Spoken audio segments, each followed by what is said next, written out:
Nibyo reka mbasuze kandi mbifurize kugubwa neza mbonera kubaha ikaze uyu munsi wa none tariki 9 z'ukwezi kwa mbere umwaka w'ibihumbi 2026 cyangwa se n'itandatu, aho tugiye kureba amwe mu makuru akomeye cyane agezweho kugeza kuri iyi saha. Imirwano yakomeje muri teritwari ya Warikare hagati y'inyeshyamba za FCM23 ndetse n'uruhande rwa guverinoma, aho Wazalendo bakomeje guhangana n'inyeshyamba zikomeje kurushaho gushaka kwagura ibirindiro byazo. Perezida Antoine Felix Tshisekedi Tshilombo yongeye kugirira uruzinduko i Rwanda muri Angola mu gihe kitageze ku byumweru bibiri rwa kabiri, naho kandi ibibazo bikomeje kwibazwa ku rugendo rwa Tshisekedi.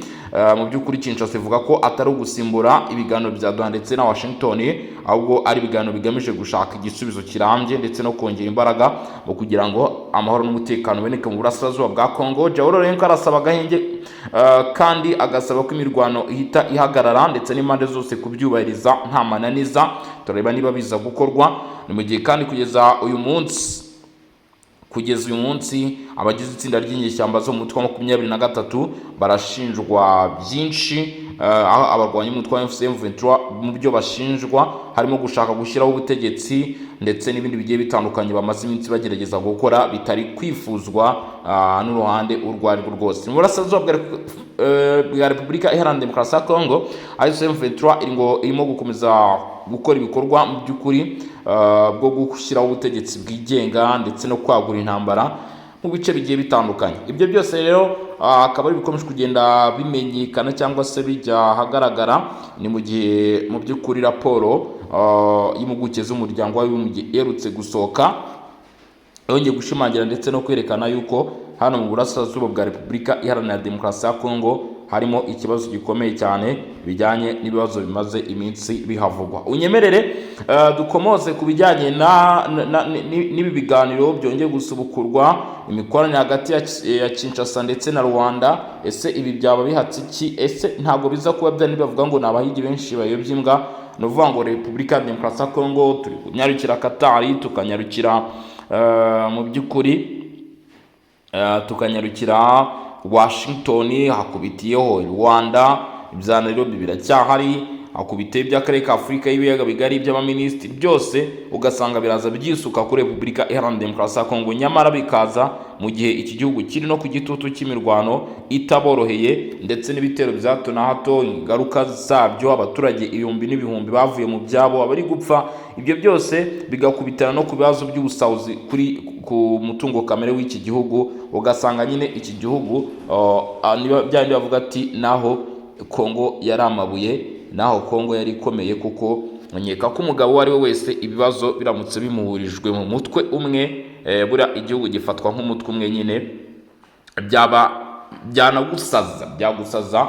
Ariko reka tutitaye ku bintu ibyo ari byo byose mbabwira amakuru nyine ajyanye nabyo, mubwire uko bihagaze kugeza kuri isaha nk'uko amakuru ari kutugeraho. Duhere ku bijyanye rero ni Rwanda muri Angola. Amwe mu makuru akomeje kugenda amenyekana kuri iyi ngingo nk'uko amakuru ari kutugeraho. Ni burasirazuba bwa Repubulika ya Demokarasi ya Congo, Perezida Joao Lourenco arasaba agahenge ndetse ko mu by'ukuri kahita gatangira, anasaba impande zose kubyubahiriza. Iyo tuvuze agahenge ni ihagarikwa ry'imirwano. Ni ku nshuro ya kabiri mu cyumweru kimwe Perezida wa Repubulika Iharanira Demokarasi ya Congo Felix Tshisekedi Tshilombo alias Faci Beto yaje kugira uruzinduko i Rwanda muri Angola, aho yakiriwe na mugenzi we wa Angola Joao Lourenco. Perezida wa Angola akaba n'umuyobozi w'umuryango wa Afurika yunze ubumwe by'agateganyo. Ibi byabaye ku wa 4 tariki 8 Mutarama 2026, nibwo umukuru w'igihugu Felix Tshisekedi Tshilombo yongeye kugira uruzinduko rwe i Rwanda. Nk'uko byatangajwe na Perezidanse ya Angola, ibiganiro byabo byibanze ku mbaraga za diplomasi zikomeje cyane inzira ya Washington ndetse na Doha zigamije kugarura amahoro mu burasirazuba bwa Repubulika ya Demokarasi ya Congo, aho hakomeje imirwano ikaze hagati y'ingabo za leta FARDC n'inyeshyamba za FCM23 zaba zishyigikiwe n'uruhande rw'u Rwanda. Nyuma y'ibiganiro byihariye byahuje aba bayobozi bombi, Perezida Joao Lourenco ngo abinyujije ku munyamabanga ushinzwe ibijyanye na diplomasi n'ubufatanye mpuzamahanga Victor Lima, yagaragaje impungenge zikomeye kwisubira inyuma ry'umutekano n'ibibazo by'ubutabazi bikomeje kwiyongera mu burasirazuba bwa Repubulika Iharanira Demokarasi ya Kongo. Yagize ati ibiri kuba bihungabanya cyane imbaraga zashyizweho n'umuryango w'abibumbye, cyane cyane ishyirwa mu bikorwa ry'icyemezo 2773 cy'inama y'umutekano ya Loni ndetse n'inzira ya Washington na Doha zifatwa nk'inzira zonyine zishobora kugabanya umwuka mubi uri hagati ya Repubulika ya Demokarasi ya Kongo ndetse n'u Rwanda no gufasha impande zombi kumvikana. Nk'umuyobozi w'umuryango wa Afurika yunze ubumwe Joao Lourenco yashimangiye ko hakenewe byihutirwa ishyirwa mu bikorwa ry'agahenge, asaba leta ya Repubulika ya Demokarasi ya Kongo, asaba leta y'u Rwanda n'inyeshyamba za M23 kubahiriza ndetse no gushyira mu bikorwa amasezerano zasinye mu rwego rwo gushyira imbere igisubizo cy'amahoro ndetse no kurengera uburenganzira n'inyungu z'abaturage. Yasabye by'umwihariko agahenge ko gahita kandi gatangira n'ihagarikwa ry'imirwano, kubahiriza amasezerano yose yasinywe hashingiye ku biganiro Washington na Doha, umuryango mpuzamahanga wose ugafatanya mu gushyigikira izo mbaraga zigamije kugarura amahoro n'umutekano muri Repubulika ya Demokarasi ya Kongo. Ibiganiro byabaye mu gihe nubwo perezida wa Leta Zunze Ubumwe za Amerika Donald Trump yagize uruhare mu kwihutisha inzira ya Washington ndetse na perezida Tshisekedi na perezida Paul Kagame ngo bakaba barasinye ayo masezerano. Ibibazo byo ku butaka birakomeje kuko imirwano irakomeje. Kinshasa na Kigali bikomeje gushinjanya kutubahiriza byumvikanyweho. Ni nako bimeze ku biganiro bya Doha biyobowe n'umwami wa Qatar bigamije guhuza leta ya Repubulika ya Demokarasi ya Kongo n'inyeshyamba za M23. Ibyo biganiro byari bitegerejweho gutanga ibisubizo bifatika ku mpamvu muzi z'intambara, nko gusubiza ubutegetsi bwa leta mu bice byigaruwe no gusubiza mu buzima busanzwe abari mu mitwe yitwaje intwaro. Ntibigira umusaruro ugaragara. Ingamba nyinshi zumvikanyweho kuva muri Mata umwaka ushize zirimo uburyo bwo gushyira mu bikorwa agahenge ndetse n'amasezerano y'ibanze ntizirashyirwa mu bikorwa. Uku kudindira kwa diplomasi kwatumye imirwano isubukurwa hagati ya M23 n'ingabo za leta. Ibi byongeye ikiganiro nyamukuru kigenewe abanyekongo gisabwa n'abanyapolitike n'imiryango itandukanye, nacyo kiracyatinze gutumizwa ariko bikaba bitegejwe ku itegeko ry'umukuru w'igihugu. Tukiri ku bijyanye n'aya masezerano, ibiganiro ndetse no kungurana ibitekerezo, hari ibibazo bikomeje kwibazwa kuri izi ngendo za Tshisekedi Rwanda. Kinshasa ikavuga ko atari ugusimbura Doha ndetse na Washington, bityo ntawe ukwiye kugira impungenge. Ni ingendo rero zikurikiranye za perezida wa Repubulika Iharanira Demokarasi ya Kongo Felix Tshisekedi Rwanda muri Angola inshuro ebyiri mu cyumweru kimwe, aho yagiye kuganira na perezida w'icyo gihugu akanaba n'umuyobozi w'umuryango wa Afurika yunze ubumwe Joao Manuel Conclave Lourenco, zikomeje guteza impaka n'ibibazo mu banyapolitike, abasesenguzi. Natwe urumva ahangaha twamaze rwose kwitereka, turimo turabigarukaho. Bamwe bakeka ko ngo haba hari indi gahunda nshya ya diplomasi ya Afurika ishobora kuba igamije kongera kubyutsa ubuhuza bwa Afurika mu gushakira amahoro uburasirazuba bwa Repubulika ya Demokarasi ya Kongo, aho leta ya Kinshasa ihanganye n'inyeshyamba za M23 zishyigikiwe n'u Rwanda, mu gihe ibiganiro bya Doha biyobowe na Qatar bisa n'ibyadindiye. Nubwo ibisobanuro birambuye by'iyo gahunda bitaratangazwa ku mugaragaro, hari ababona ko ishobora kuba irenze gusa ikibazo cy'umutekano, ikanasaba ikiganiro nyamukuru gihuza abanyekongo bose kigamije kongera gusubiza ububasha bwa leta mu bice byibasiwe n'intambara ndetse no guhagarika imirwano.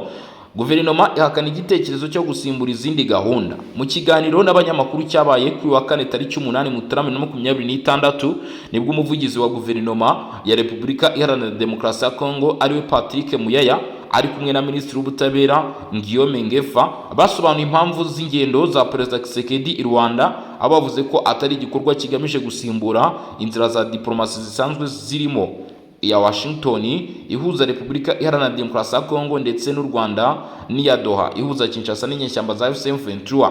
Yagize ati twagiye i Rwanda ku butumire bwa Perezida Joao Lourenco mu rwego rwo kuganira ku bibazo by'umutekano mu burasirazuba bw'igihugu cyacu ndetse no gukomeza gushaka inzira z'amahoro. Perezida wa Angola yahamagariye agahenge ko gahita gakomeza, ariko gahunda ya Rwanda ntigamije gusimbura ibiganiro bya Doha ndetse na Washington. Patrick Muyaya yongeyeho ko iki gikorwa kiri ku murongo wo guhuza imbaraga z'ibikorwa bitandukanye bya diplomasi hashingiye ku nshingano za perezida wa Angola nk'umuyobozi w'umuryango wa Afurika yunze ubumwe. Angola isanzwe ifite amateka mu buhuza. Si ubwa mbere Angola igira uruhare mu gushaka amahoro muri Repubulika ya Demokarasi ya Kongo. Nkwibutsa ko muri Werurwe 2025 Perezida Tshisekedi yari yarahuye na Joao Lourenco i Rwanda. Angola yari yahawe inshingano zo kuba umuhuza mu makimbirane yari ari hagati ya Repubulika ya Demokarasi ya Kongo, u Rwanda rushinjwa gushyigikira M23 Nyuma y'iyo nama Angola yari yateguye ko ishobora kwegera AFC M23 mu rwego rwo gutegura ibiganiro byahuje impande zose. Gusa umutwe w'inyeshyamba waje kwanga kwitabira ibiganiro byari biteganyijwe ku itariki 18 Werurwe, uvuga ko ngo ibihano byafatiwe abayobozi n'umuryango w'ubumwe bw'Uburayi byabangamiye ibiganiro. Angola igiye kuva ku buyobozi bw'umuryango wa Afurika yunze ubumwe. Hari impungenge ko hazaza h'iyi gahunda, cyane ko Angola izarangiza manda yayo yo kuyobora umuryango wa Afurika yunze ubumwe muri Gashyantare 2026, igasimburwa n'u Burundi iyobowe na Perezida Evariste Ndayishimiye mu nama ya 39 y'umuryango wa Afurika yunze ubumwe. Abasesenguzi bibaza niba Angola izakomeza uruhare rwayo nyuma y'iyo manda. Umwanya wa Faure Gnassingbé urakibazwa, nubwo Togo iyobowe na Perezida Faure Gnassingbé yagenwe nk'umuhuza nyuma ya João Lourenço. Igihugu cyakomeje kugaragara gake mu gushakira umuti ikibazo cy'umutekano mu burasirazuba bwa Congo, cyane cyane nyuma y'uko Amerika na Qatar binjiye mu kibazo. Icyakora Lome irateganya kwakira inama yo ku rwego rwo hejuru ku itariki 17 Mutarama 2026 igamije guhuza ndetse no gukomeza inzira z'amahoro muri Repubulika ya Demokarasi ya Kongo ndetse no mu karere k'ibiyaga bigari. Igaruka rya Angola mu bikorwa bya diplomasi rituma hibazwa uko inshingano za Faure Gnassingbé zizagenda zingana. Umutekano ukomeje kuba mubi.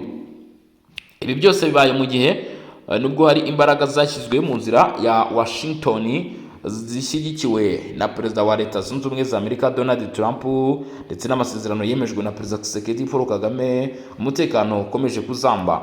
Kinshasa, Kigali bikomeje gushinjanya kutubahiriza ibyumvikanyweho. Ni nako bimeze ku biganiro bya Doha hagati ya Repubulika ya Demokarasi ya Kongo ndetse na AFC M23 byari bigamije gukemura imizi y'ikibazo nk'igarurwa ry'ubutegetsi bwa leta n'injizwa ry'imitwe yitwaje intwaro mu buzima busanzwe, ariko bikaba bitaragera ku musaruro ufatika.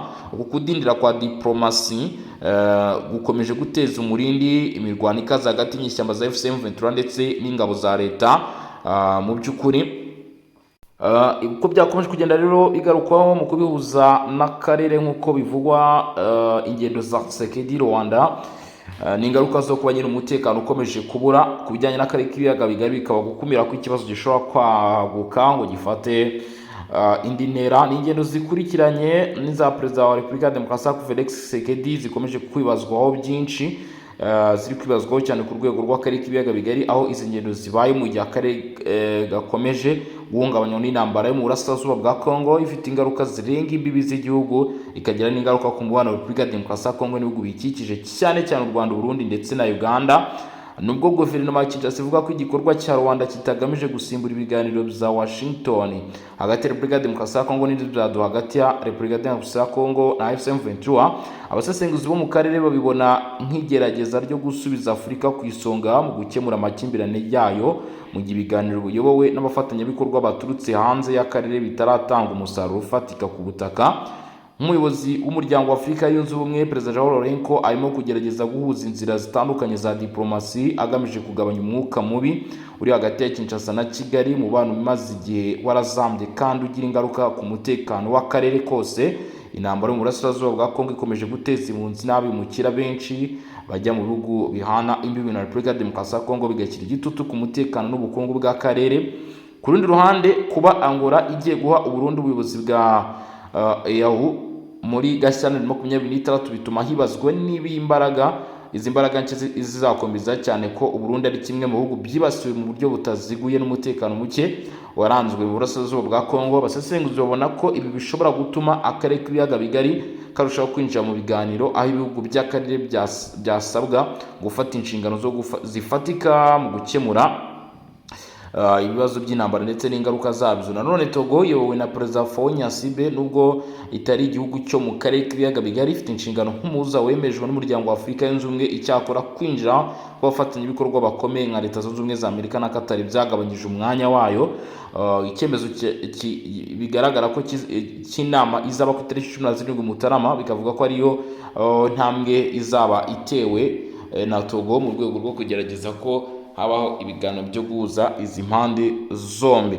mu burasirazuba bwa Repubulika ya Demokarasi ya Kongo, AFC M23 umutwe ukomeje gushinjwa byinshi nk'uko biri kugaragara cyangwa se bikomeje kugenda bimenyekana. Raporo y'agateganyo y'impuguke z'umuryango w'abibumbye ku bibazo bya Repubulika ya Demokarasi ya Kongo yashyikirijwe perezida w'inama y'umutekano ku itariki 30 Ukuboza 2025 igaragaza ko umutwe witwaje intwaro wa AFC M23 ngo waba ufite umugambi wo kwigarurira burundu burasirazuba bwa Repubulika ya Demokarasi ya Kongo.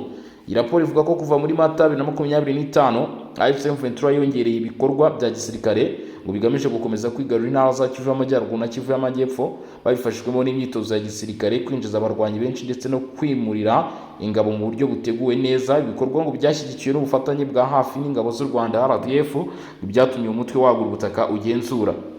Uretse intambara, impuguke z'umuryango w'abibumbye zivuga ko AFC M23 iri kwiyerekana nk'ubuyobozi bushobora gusimbura leta ya Repubulika ya Demokarasi ya Kongo yashyizeho inzego zisa n'iza leta zirimo iz'ubuyobozi, ubutabera, imari n'umutekano, bityo yigarurira inshingano leta yagombaga gukora.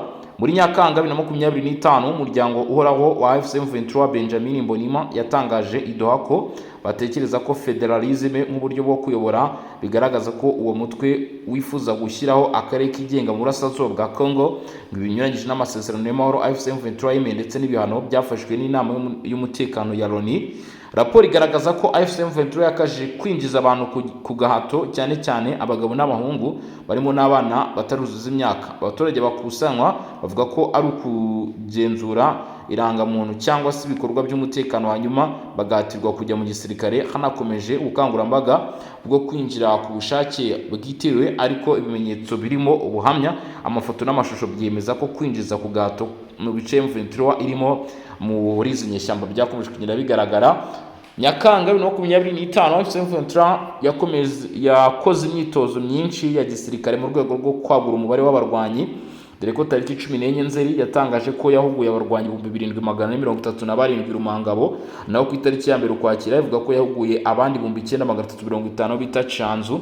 Icyakora impuguke za Loni zivuga ko iyo mibare itashoboye kwemezwa. Mu binjijwe harimo abasirikare ba FARDC, abapolisi n'abarwanyi ba Wazalendo bafashwe cyangwa bashutswe nyuma yo gufatwa kwa Goma. Nubwo abarwanyi bamara amezi menshi bahugurwa kandi bigishwa ingengabitekerezo ya AFC M23, raporo igaragaza ko ubudahemuka bwabo ari buke. Benshi boherezwa mu duce batazi, badafite ibikoresho bihagije, rimwe na rimwe badafite intwaro, cyangwa bagashyirwa ku mirongo y'imbere ku gahato kubera ko benshi bagerageza gutoroka. AFC M23 ikoresha ibihano bikabije birimo gukubitwa, iyicarubozo ndetse no kwica nta rubanza. Abo barwanyi bavuga ko babaho mu buzima bubi burimo inzara, indwara zitavurwa, ihohoterwa rikabije ndetse n'iyicarubozo. Ngo byongeye kandi AFC M23 ikomeje gutoza imitwe yiswe kwinjira umutekano w'aho batuye bizwi nka local police, igamije kurinda uduce yafashe. Nyamara iyo mitwe ikunze kugirana imirwano ya hato na hato na Wazalendo, ikagirana imirwano ya FDLR, kandi ikagaragazwa kenshi mu bikorwa bikomeye byo guhonya uburenganzira bwa muntu n'ibirimo no gushimuta imitungo y'abaturage. Imirwano rero irakomeje, nubwo inyeshyamba za AFC M23 zivugwa gutyo, mu by'ukuri ntabwo zigeze zihagarika urugamba. Nk'uko amakuru akomeje kugenda atugeraho, AFC M23 ikomeje ibikorwa byo gushaka kwigarurira imyanya igiye itandukanye nk'uko bivugwa cyangwa se bigenda bigarukaho hano. Amakuru atugeraho avuga ko izi nyeshyamba kugeza kuri uyu munsi cyangwa se kuri ubu ngubu zirimo zirasatira ibice bigiye bitandukanye. Ngo abarwanyi umutwe wa AFC M23 bakomeje kongera imbaraga Meti, kamwe mu duce kugeza umunsi turi gushakishwa cyane mu mudugudu wa Banakindi muri groupement ya Kisimba muri teritwari ya Barikaremo na Kivu y'Amajyaruguru, akomeje kuvuga imirwano ikaze cyane. Amakuru aturuka i Kalembe avuga ko kuwa gatatu tariki 7 Mutarama amakamyo 3 yuzuye abasirikare ndetse n'amasasu yavuye aho bita Kalembe yerekeza Meti, ahari intera ya kilometero 18 uvuye mu mujyi wa Pinga, ufatwa nk'ahantu hafite akamaro kanini by'umwihariko. Aya makamyo ngo yageze Meti maze agaruka i Kalembe nimugoroba kuri uwo munsi atwaye ubusa, nyamara yagiye afite ibyo ahetse. Umunyamabanga nshingwabikorwa w'itsinda rya Simba Lavi Changwi yemeje ayo makuru, avuga ko intego y'iyo mitwe yitwaje intwaro ari gutegura ibitero byo gufata umujyi wa Pinga umaze igihe kirekire uri mu migambi yabo. Uku kongerwa kw'ingabo n'intwaro kwabaye nyuma y'icyumweru kimwe gusa AFC M23 igabye ibitero ku birindiro by'ingabo za leta FARDC birimo n'amatsinda ya Wazalendo aho bita Imahanga, hafi ya Mpeti. Igihe gitero cyaje gutsindwa gisubizwa inyuma n'ingabo za leta ndetse n'abafatanyabikorwa bazo babasha guhagarika uyu mugambi wa M23 wo gushaka kugera cyangwa se kwigarura nyine iki gice cyangwa ha Mpeti muri teritwari ya Walikale. Ubu rero ibikorwa bari gukora bikaba bivuga ko cyangwa se bikerekana ishusho y'uko ngo izi nyeshyamba zaba zirimo zifuza cyangwa se zishaka kugera rwose muri Pinga, ariko hakaba hari amakuru avuga ko mu by'ukuri uruhande rwa leta bafatanyije na Wazalendo, amatsinda bakomeje kugenda mu by'ukuri abafasha umunsi kundi mu ntambara, biteguye guhagarika ndetse no gushyira akadomo ku bijyanye mu by'ukuri n'ibi bitero bya AFC M23 cyangwa se M23 nk'uko amakuru akomeje kugenda atugeraho. Hanyuma rero nk'uko bikomeje kugenda bigaragara mu by'ukuri imirwano yo iragenda ivugwa mu bice bigiye bitandukanye. Inyeshyamba za M23 zirashaka kugera mu bice bigiye bitandukanye nka Masisi, nuko naho bimeze nk'aha muri Walikale, ariko ntabwo mu by'ukuri naho hakomeje kugenda habaho ibitero byo kwihagarika. Ubwo rero kambashimira mabwire mwakoze cyane kudukurikirana kugeza kuri umunota. Nyina ari Bosco Mutarama cyane, nyine Region Info.